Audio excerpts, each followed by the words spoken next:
Hello உறவுகளே, எல்லாரும் எப்படி இருக்கீங்க? நல்லா இருக்கீங்களா?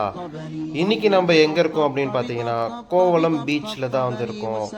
கோவளம் பீச்ல வந்து பார்த்தீங்கன்னா, ஒரு இஃப்தார் பார்ட்டிக்காக வந்து பிளான் பண்ணியிருந்தாங்க. ஸோ பிளான் பண்ணியிருந்தவங்க யார் அப்படின்னு பார்த்தீங்கன்னா, கோவளம் பஞ்சாயத்து தலைவர் அவர்களும், கூடவே வந்து பார்த்தீங்கன்னா, எஸ்டிஎஸ் ஃபவுண்டேஷன் அப்படின்னு அழைக்கப்படுறவங்களும் சேர்ந்து அந்த இஃப்தார் பார்ட்டிக்காக வந்து பிளான் பண்ணியிருந்தாங்க.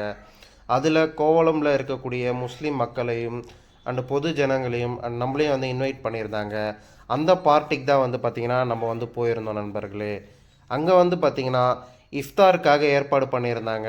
அந்த இஃப்தாரில் வந்து பார்த்திங்கன்னா ஃபுட்டுக்காக வந்து தலப்பாக்கட்டி பிரியாணியோட இஃப்தார் பாக்ஸும் அப்புறமே வந்து கூடவே இந்த வந்து வாட்டர் பாட்டில் ஜூஸ் அப்புறம் வந்து நோம்பு கஞ்சம் வந்து வச்சுருந்தாங்க நண்பர்களே.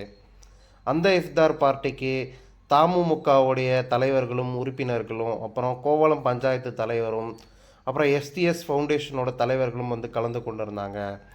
இந்த மாதிரி ஒரு பார்ட்டி வந்து இந்து முஸ்லீம்களுக்கு நடுவில் எந்த ஒரு பேதமும் இல்லை, எல்லாருமே ஒன்று தான் அப்படின்றத மத நல்லிணக்கத்தை காட்டுற விதமாக தான் வந்து பார்த்திங்கன்னா இந்த பார்ட்டியை வந்து அரேஞ்ச் பண்ணியிருந்தாங்க நண்பர்களே.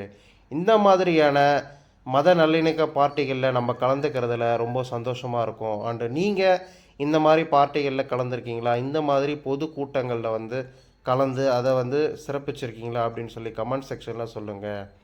அண்டு நமக்கு வந்து இருந்த இஃப்தார் பாக்ஸில் வந்து பார்த்திங்கன்னா கொஞ்சம் தலப்பாக்கட்டி பிரியாணியும் சப்பாத்தியும் குலோப் ஜாமுனும் வச்சுருந்தாங்க. ஸோ அதெல்லாம் நம்ம சாப்பிட்டுட்டு அங்கேருந்து கிளம்பி வந்தாச்சு நண்பர்களே. ஓகே நண்பர்களே, உங்களுடைய கருத்துக்கள் என்ன அப்படின்றத கமெண்ட் செக்ஷனில் தெரிவிங்க. ஓகே நண்பர்களே, பாய் பாய்.